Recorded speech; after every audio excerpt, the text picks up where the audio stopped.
Hi, everybody. The world is full of magic things patiently waiting for our senses to grow sharper. Today is 25th of August 2022. Let us have a quick discussion of all these important topics. कुछ technical issues आ रहे हैं सो आज का session भी हम without camera देखते हैं. This is Telegram quiz every day in morning. We are having 5 such multiple choice questions. Join our Telegram channel. This is quiz number 114 minerals.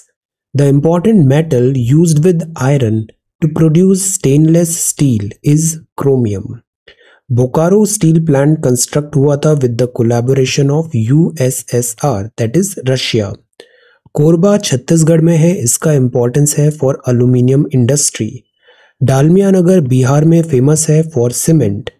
Madurai Coimbatore Bengaluru region में है शिवकाशी सेंटर. आज के सवाल है TRIPS, Trade Related Aspects of Intellectual Property Rights Agreement is administered by which organization? Dumping in the context of international trade refers to what? A systematic record of all economic transactions completed between residents of a country and the rest of the world is in a year is known as what? एक साल में किसी एक country का economic transaction rest of the world से उसको क्या बोलते हैं? In which among the following forms the special drawing rights are kept as currency of International Monetary Fund. Special drawing rights. AOA in context with World Trade Organization is what? What is the full form of this AOA? आज की vocabulary है बाक. बाक मतलब होता है बाधा डालना, to prevent from achieving a goal. Furlough का मतलब होता है थोड़े दिन की छुट्टी, leave of absence, especially that granted to a member of the armed services. Sprightly का मतलब होता है फुर्तीला, lively, full of energy. Gullible का मतलब होता है भोला, easily persuaded to believe something, credulous. Pander का मतलब होता है बढ़ावा देना, ग्रेटिफाई, और इंडल्ज, सेटिस्फाई. सो ये वोकैबुलरी वर्ड्स हैं आज के लिए. If you come across any other important word, write down that word along with its meaning in the comment section down below. This is CSAT. This is question number 1 and this is question number 2. Try to solve these two questions. This is 25th of August 2022 और आज के दो सवाल हैं. आपको एक note prepare करना है coal reserves and coal mines of India पे. भारत के कोयला भंडार और कोयला खानों पर एक नोट तैयार करना है. कोयला भंडार मतलब डिफरेंट सीम्स होती है, डिफरेंट टाइप ऑफ, जैसे गोंडवाना सिस्टम एटसेट्रा. कोयले के भंडार कहाँ पर है और वहाँ पे किस टाइप की खान है, ओपन कास्ट है, अंडरग्राउंड है, like that.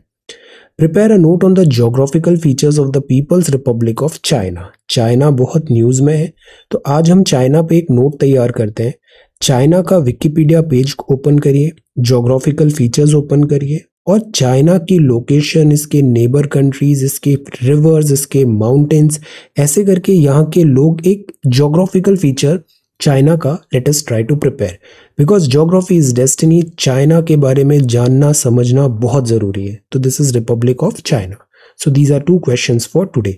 We are following +2 cycle. That means आज 25th है. आज ये सवाल दिया है, आपके पास 2 दिन का टाइम है. ये सवाल का डिस्कशन हम करेंगे 27th of August में. ओके देन आज के न्यूज़ बाइट्स में पहला सवाल है, पहला टॉपिक है राष्ट्रीय पुरस्कार पोर्टल. यूनियन गवर्नमेंट ने लॉन्च किया है राष्ट्रीय Puraskar portal. All the awards of the various ministries, अलग अलग विभाग, अलग अलग मंत्रालय अलग अलग पुरस्कार देते हैं, वो सारे पुरस्कार एक पोर्टल के अंदर आएंगे. सो उसको बोला गया है राष्ट्रीय पुरस्कार पोर्टल. इससे क्या होगा, जैसे पद्म अवार्ड्स में भी हम नॉमिनेट करते हैं इंडिविजुअल ऑर्गेनाइजेशंस को, सिमिलरली जितने भी अवार्ड्स हैं, ऑल कैटेगरी ऑफ अवार्ड्स, ये सारे अवार्ड्स का एक स्ट्रीमलाइन पोर्टल हो जाएगा जिसके थ्रू सिटीजन्स नॉमिनेट कर पाएंगे जिनको अवार्ड मिलना चाहिए, लाइक दैट. तो इससे पूरा जो अवार्ड देने की प्रोसेस है वो बहुत स्ट्रीमलाइन हो जाएगी. Single digital platform. So the name is Rashtriya Puraskar portal. UNESCO काफ़ी इंपॉर्टेंट बॉडी है. यूनेस्को के लिए इंडिया ने नॉमिनेट किया है गरबा को to be inscribed on UNESCO's intangible cultural heritage list. इस शब्द इनटेंजिबल का मतलब क्या होता है और यूनेस्को का फुल फॉर्म भी क्या होता है बताइए. तो गरबा बहुत पॉपुलर डांस है गुजरात का. संस्कृत वर्ड गर्भ से इसका नाम आया है। दुर्गा पूजा भी इंक्लूडेड है UNESCO intangible cultural heritage representative sites में। इंडिया इलेक्ट था यूनेस्को का to serve on the distinguished intergovernmental committee of the 2003 convention. जो मूर्त और अमूर्त दो चीज होती है, मूर्त और अमूर्त, इंटेंजिबल मतलब जिसको से हम टच एटसेट्रा नहीं कर सकते, it is an intangible thing. तो जैसे डांस फॉर्म हुआ, this is an intangible thing, तो ये इंटेंजिबल कल्चरल हेरिटेज हुआ। कुछ एग्जाम्पल्स बताइए इंटेंजिबल के और कुछ एग्जाम्पल्स बताइए टेंजिबल के। What is the meaning of intangible and tangible? तो यूनेस्को की ये लिस्ट है, 2008 में एस्टैब्लिश किया गया था, और ये एंट्रीज इंडिया की एंट्रीज है intangible cultural heritage in India.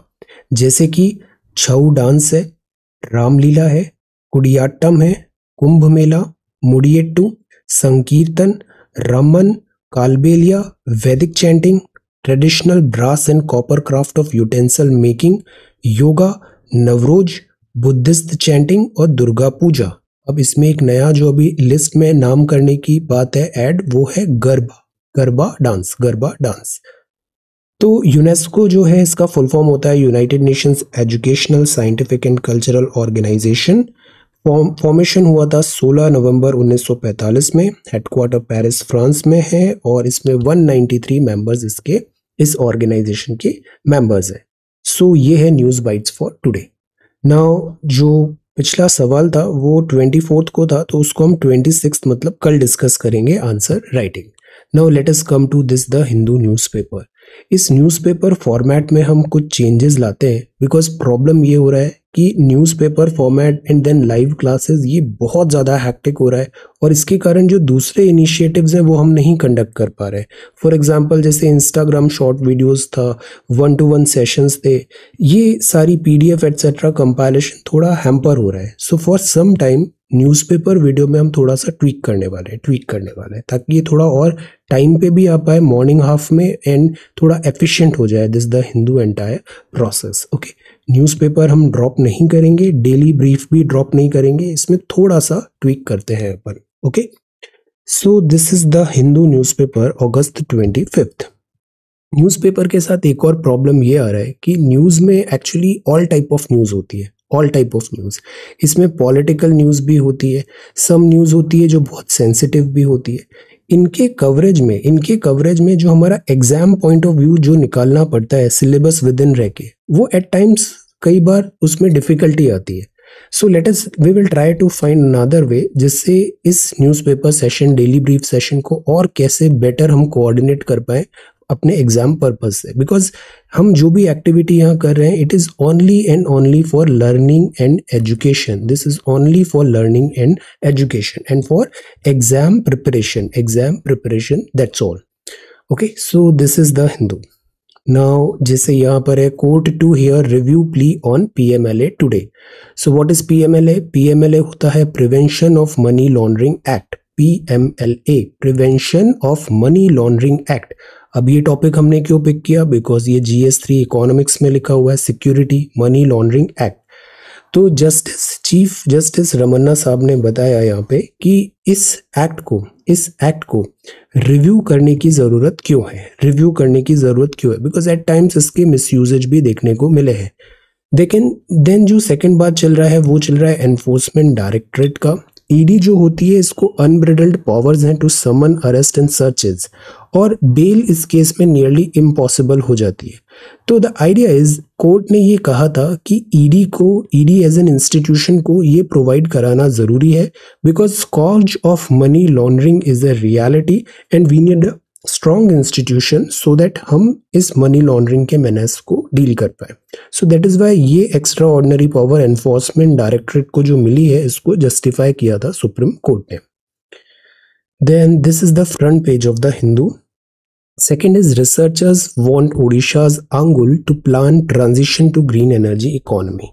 अब ये न्यूज़ क्यों इम्पोर्टेंट है? Environment, economy and planning, and then this even gram sabha level पे, गांव लेवल पे पीपल का से इन प्लानिंग एंड डेवलपमेंट। तो ये ओडिशा का आंगुल है, Angul to plan transition to green energy economy. अब सी, ये जो अंगुल है, ये अंगुल में होता है coal production. That is why आज का जो सवाल है वो भी ये है कि coal mines and coal production, coal reserve area of India का एक हमें थोरो नोट बनाना है। तो ये जो अंगुल है ये उड़ीसा में है और इंडिया का लार्जेस्ट कोल प्रोड्यूसिंग डिस्ट्रिक्ट है। Before power grid coal reserves are exhausted, but coal के साथ प्रॉब्लम क्या है, कोल रिजर्व्स होते हैं लिमिटेड, ये एग्जॉस्टेबल है, कोल रिजर्व्स एग्जॉस्टेबल है। तो द आइडिया इज आज से 10 साल बाद जब कोल खत्म हो जाएगा तब क्या होगा यहाँ की इकोनॉमी का, यहाँ के लोगों का। International forum for environment sustainability and technology है आई फॉरेस्ट, ये एक प्रेशर ग्रुप है। इसने बताया कोल जो उड़ीसा के अंगुल में है ये से 10 साल में खत्म हो जाएगा, यहाँ का सारा कोल निकाल लिया जाएगा। देन इसके बाद आप यहाँ को के लोगों को कैसे रिहैबिलिटेट करोगे, उनकी इकोनॉमिक कंडीशन कैसी रहेगी, इस पे अभी से प्लान करना जरूरी है। प्लस एनर्जी ट्रांजिशन भी जरूरी होगा। एनर्जी ट्रांजिशन हम कोल से ऑल्टरनेट पे ढूंढें, क्लाइमेट चेंज मिटिगेशन को हम करेक्ट करें, बिकॉज उड़ीसा बहुत वल्नरेबल है क्लाइमेट चेंज इम्पैक्ट के लिए। यहाँ ट्राइबल एरिया भी है, फॉरेस्ट भी है, so this is a very eco sensitive zone. So that is why coal is already very polluting. Coal के बाद व्हाट नेक्स्ट, इसकी प्रिपरेशन अभी से करना जरूरी है। बायोलॉजिकल रिस्टोरेशन करें। लैंड का आप इन्वेस्टमेंट किस अदर इकोनॉमिक एक्टिविटी में कर सकते हैं, फॉर एग्जांपल सोलर वोल्टाइक, या फिर फूड पार्क या इंडस्ट्रियल पार्क बनाए, फिशरीज बनाए, टूरिज्म बने, रिफॉर्म्स हो कोल माइन क्लोजर लॉज में भी, इंडस्ट्री एंड लैंड लॉज में भी, सो दैट जो इन्वेस्टमेंट यहाँ पे हुआ है वो वेस्ट नहीं हो, वो फर्दर किसी और इकोनॉमिक एक्टिविटी में यूटिलाइज हो जाए। तो दिस इज अंगुल टू प्लान ट्रांजिशन। ये बड़ा इंपॉर्टेंट मुद्दा है बिकॉज आज नहीं तो कल कोल एंड ऑयल रिजर्व्स खत्म होने हैं। सो this is page number 5। Now this is braving the elements. Despite heavy rain, a fisherman going on with his daily routine in the backwaters near Kochi. तो साइक्लोनिक एक्टिविटी आईएमडी ने alert issue किया है, orange alert. Orange alert का मतलब क्या होता है, कुछ दिन पहले मैंने आपको बताया था आईएमडी के डिफरेंट अलर्ट टाइप्स, जैसे ऑरेंज अलर्ट होता है, येलो अलर्ट होता है, रेड अलर्ट होता है। ऑरेंज अलर्ट में क्या गाइडलाइंस होती है, बिकॉज डिजास्टर्स जो हैं वो man made disaster and natural disaster on rise है, क्लाइमेट की वैगरीज ऑन राइज है। सो दिस आईएमडी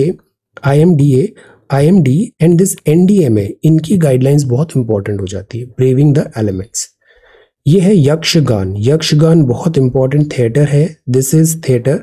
और यहाँ अब पहले ऑल टाइम यक्षगान परफॉर्मेंस होता था, बट एक लॉ आता है लाउड स्पीकर का। तो अगर ऑल टाइम अगर यक्षगान होगा तो उससे फिर नॉइज का प्रॉब्लम है, लाउड स्पीकर का प्रॉब्लम है। सो दैट इज वाई जो पहले यक्षगान होता था वो ऑल नाइटर था, बट अब उसको कट शॉर्ट करके 5 आवर्स समथिंग का करने की बात है, से 5 PM टू 10 PM तक। बट अब इसमें ये है कि अगर ये ऑल नाइट नहीं होगा, इसका ड्यूरेशन कट शॉर्ट करेंगे, तो क्या जो एसेंस है यक्षगान का, जो उसकी एथोस है, थीम्स है, वो यहाँ पे प्रॉपरली डिलीवर हो पाएगी या नहीं हो पाएगी, दिस इज अ क्वेश्चन। और दूसरी तरफ क्वेश्चन आता है लाउड स्पीकर का। Loud speaker in the sense जैसे नाइट है, नाइट में अक्सर इस टाइप के अगर फेस्टिविटीज हम करते हैं तो फिर उससे जो नेबर्स हैं एटसेट्रा, उनको एट टाइम्स उन्होंने इश्यूज इस पे रेज किए हैं। So theatre group to cut short Yakshagana show. Then this is editorial. First is political, second is keep it simple. The secret of life is simplicity. Keep everything simple if you want to travel farther. Keep it simple.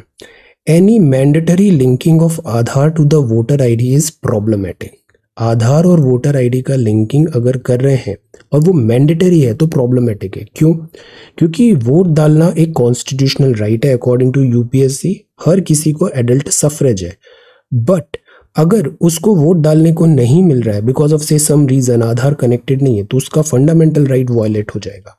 Plus अगर आधार को हम इस तरीके से देख रहे हैं कि आधार के कारण जो बोगस वोटर्स हैं वो एलिमिनेट हो जाएंगे और जो इलेक्टोरल रोल है वो क्लीन अप हो जाएगा, तो वो भी इट इज नॉट कि वो 100% ट्रू होगा, बिकॉज आधार में भी हमें बहुत सारी डिस्क्रिपेंसीज देखने को मिली है। सो द आइडिया इज हम इसको मैंडेटरी नहीं करें, हम ग्रेजुअली इसको लिंक करें। और एट द सेम टाइम आधार जो होता है ये सिटीजनशिप का डॉक्यूमेंट नहीं होता है। आधार केवल ये बताता है कि this tells you are this person A, you are this person A, because आपका फिंगरप्रिंट, आपका आइरिस स्कैन और से आपका फेशियल, ये 3 चीजें का बायोमेट्रिक डेटा है इसमें। So this is only the identity कि you are this person, but it doesn't tell कि यू आर इंडियन और you are not Indian, you are citizen और you are not citizen, no. So अगर mandatory linking करेंगे आधार का, ये proof of citizenship भी नहीं है आधार, तो इससे प्रॉब्लम्स आ सकते हैं। प्रॉब्लम्स ये आएंगे कि कुछ लोगों को शायद डिनाई हो जाएगा, वो वोट नहीं डाल पाएंगे। ऐसा कुछ केसेस अभी देखने को मिला। अब देखो, high participation of election India में होता है, 17वीं लोकसभा भी है, स्मूथ ट्रांजिशन हो रहा है, तो we are a thriving democracy, this is our strength. Electronic voting machine जो है उसका यूज बढ़ाए, वोटर टर्नआउट भी ज़्यादा से ज़्यादा होना चाहिए। ईसीआई ऐसे कैंपेन्स निकालता है, voter awareness, cleaning up of electoral is necessary. Migrant population India में बढ़ रही है, डेमोग्राफिक चेंजेस हो रहे हैं, तो द आइडिया इज अगर डेमोग्राफिक चेंजेस हो गए और माइग्रेंट पॉपुलेशन भी बढ़ गई तो वो पूरा आउटकम ऑफ इलेक्शन को इम्पैक्ट करेगी। तो cleansing of electoral roll is necessary, there is no doubt about that. But अब इसको कैसे करें? स्कूल एजुकेटेड पॉपुलेशन है, ज़्यादातर Indian citizens living in houses whose address are to be mention in several identity documents, तो इस तरीके से उनका जो रेसिडेंस प्रूफ है वो हम इजीली अक्वायर कर सकते हैं। बट अभी भी बहुत बड़ा चंक ऑफ पॉपुलेशन है जिनके पास बेसिक डेटा भी नहीं है, से रेसिडेंस का प्रूफ भी नहीं है उनके पास। सो आधार मैंडेटरी करना यहाँ पे करेक्ट नहीं होगा, आधार मैंडेटरी करना करेक्ट नहीं होगा। ऑल्दो आज के सिस्टम में प्रॉब्लम है कि डुप्लीसिटी है। जैसे एक पर्सन ए है, वो से एक राज्य गुजरात में उसने वोटर रजिस्ट्रेशन करा रखा है, अब वो से दूसरे किसी राज्य वेस्ट बंगाल में नौकरी के लिए जाता है, कुछ टाइम बाद उसने वहां पे भी इलेक्टोरल रोल में रजिस्ट्रेशन करा दिया, तो उसकी 2 जगह नाम चल रहा है। ऐसे बहुत ज़्यादा डुप्लीसिटी है और बहुत ज़्यादा बोगस वोटर्स भी है, उनको हटाना है। बट मैंडेटरी आधार करेंगे तो कुछ जेन्युइन केसेस भी एलिमिनेट हो जाएंगे, वोटिंग राइट से डिनाई हो जाएंगे, तो which we need to consider. Aadhaar is not a proof of citizenship, ये meant to be issued to residents. हर जो एडल्ट सिटीजन है इंडिया में जो रिसाइड कर रहा है वो आधार के लिए एलिजिबल है, तो आधार को मैंडेटरी नहीं करें बिकॉज ये फुल प्रूफ प्रोसेस भी नहीं होगी। आंध्रा में अभी इलेक्शन के टाइम पे देखा बहुत सारे एलिजिबल वोटर्स वोट नहीं डाल पाए। Absence a data protection law heightens the risk of this possibility as well. Data protection because Aadhaar is a very sensitive data. तो स्कॉलर्स अभी इसको रीड कर रहे हैं, स्टडी कर रहे हैं। लेट अस सी अब ये आगे किस डायरेक्शन में जाता है। आधार वोटर आईडी अगर दोनों को मैंडेटरी करेंगे तो इसमें डिफिकल्टीज आ सकती है, बहुत सारे जेन्युइन केसेस वोट डालने से डिनाई हो जाएंगे और फिर वो अगेंस्ट फंडामेंटल राइट होगा। So we should find some another method. ये है G20 इंडिया में आने वाला है, G20 का समिट, और इसमें इंडिया की क्या चॉइसेस है इसको हम यहाँ देखते हैं। The clock is ticking. India will assume for the first time the G20 year long presidency December 1, 2022 से नवंबर 30, 2030 तक। इस 1 साल तक इंडिया G20 की प्रेसिडेंसी करेगा। हम यूएनएससी की सिक्योरिटी काउंसिल में भी हैं as a non permanent member. तो दिस टेल्स की इंटरनेशनल रिलेशन, जैसे लास्ट मेंस क्लास में हमने काफ़ी अच्छे से सारा देखा था, दिस टेल्स की इंटरनेशनल रिलेशंस का ये जो टाइम है इंडिया के लिए अगेन अमृतकाल है। अब देखो G20 क्यों इंपॉर्टेंट है, बिकॉज इसमें वर्ल्ड की टॉप 20 इकोनॉमीज आती है।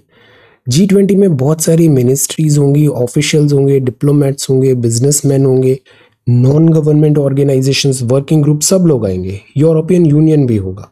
तो 19 powerful economies plus European union ये G20 की मीटिंग में आएंगे।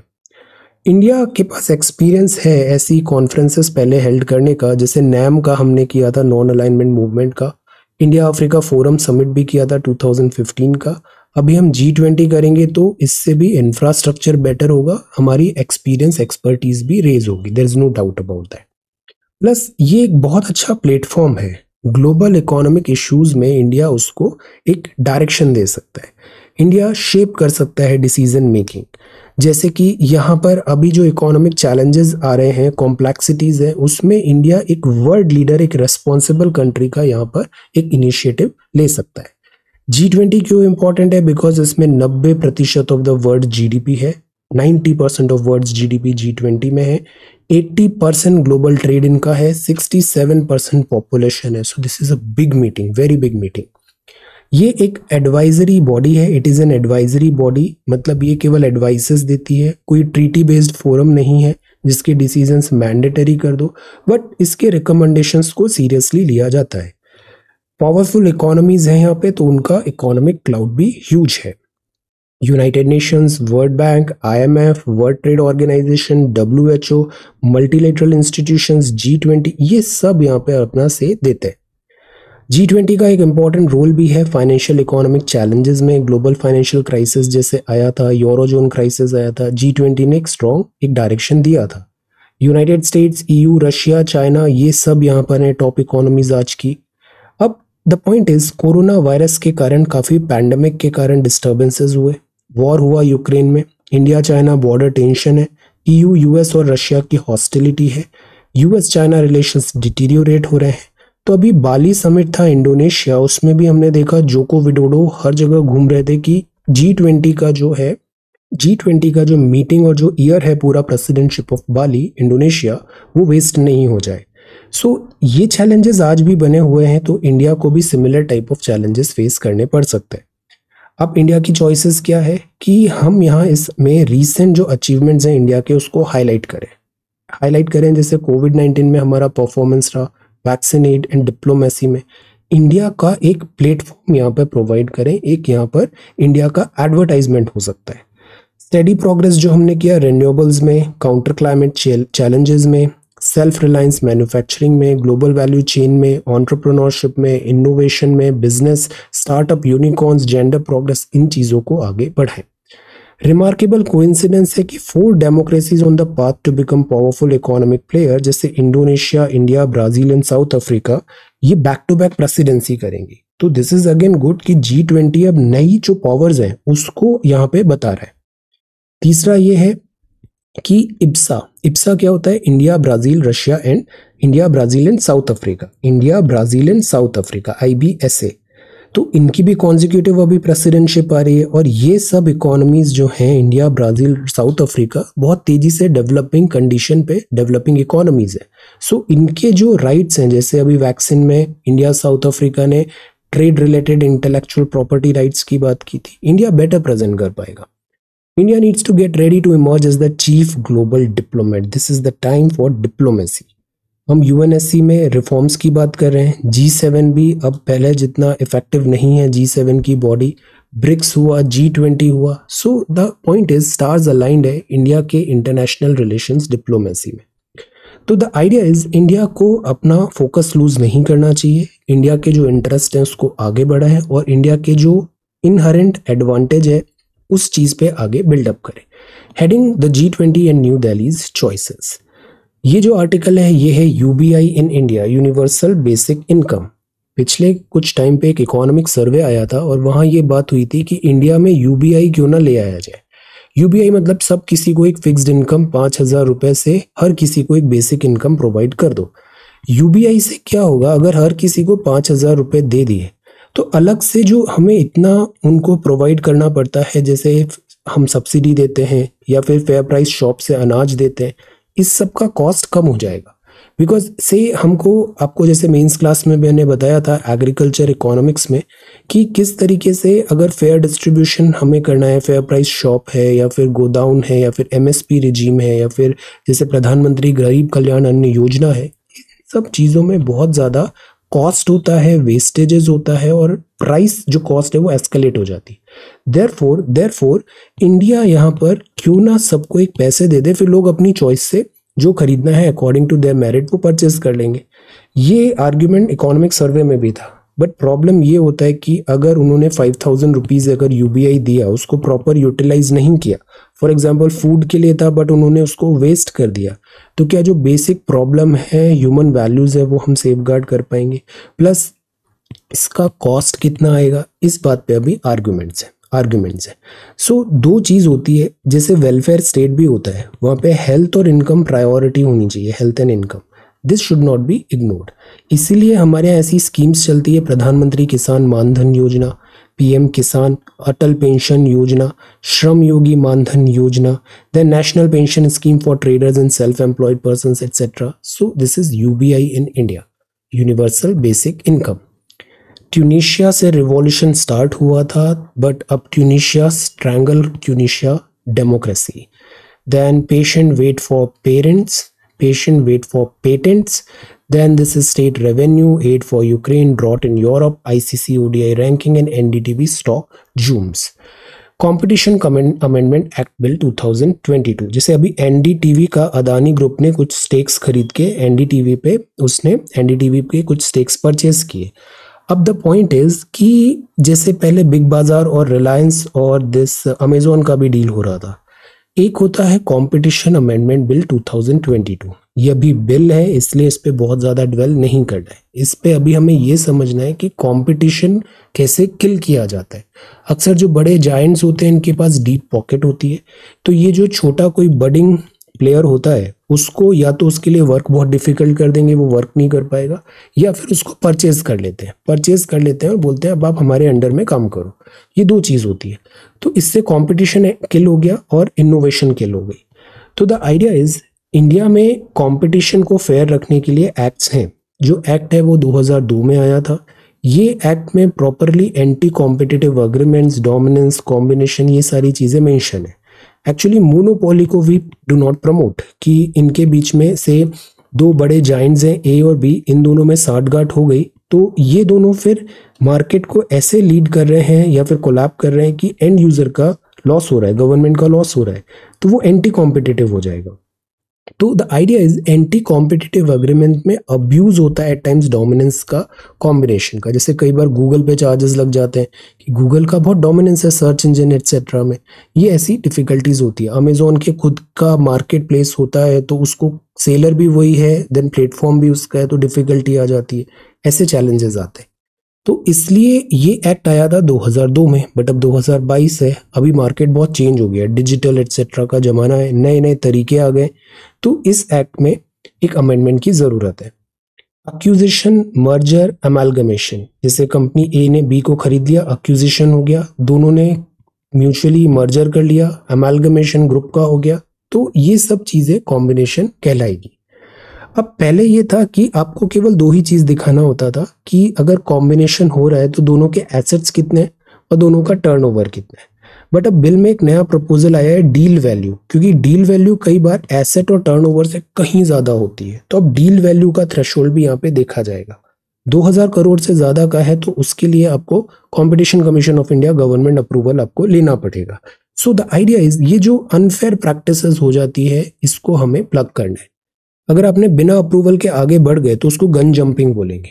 बिना अप्रूवल के अगर आपने कॉम्बिनेशन कर लिया, एक्विजिशन, मर्जर या फिर अमेलगमेशन, तो 1% जो एसेट और टर्नओवर है उसका 1% पेनल्टी लग जाएगा। एंटी कॉम्पिटिटिव प्रैक्टिसेस, यहाँ पर एंटी कॉम्पिटिटिव प्रैक्टिसेस को हम कर्ब कर रहे हैं।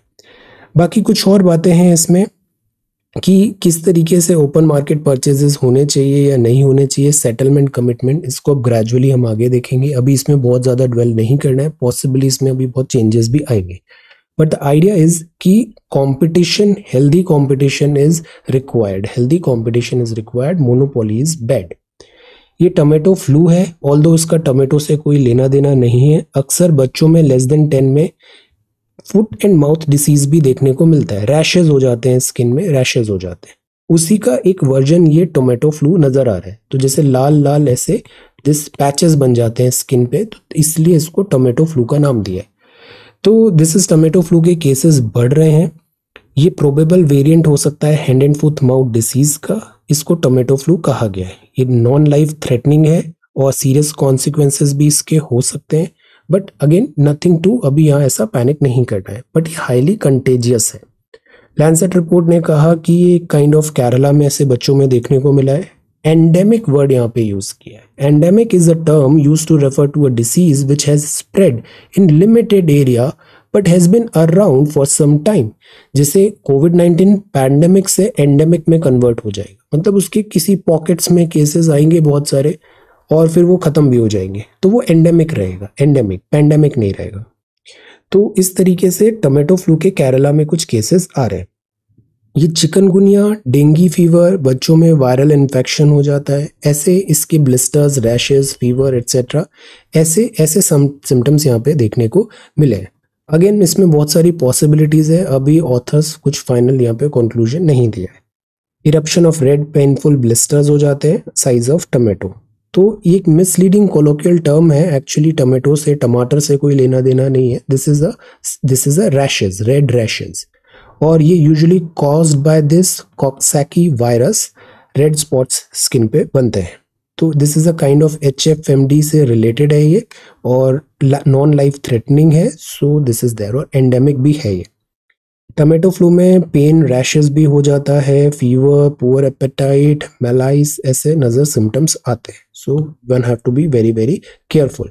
अब देखो सारी बीमारियों का क्या इलाज है, हमें एक बैलेंस डाइट खाना चाहिए, रेस्ट इज जरूरी, फ्लूइड इज जरूरी, हॉट वाटर का स्पंज करें, हेल्दी रहे, हेल्थ इज वेल्थ।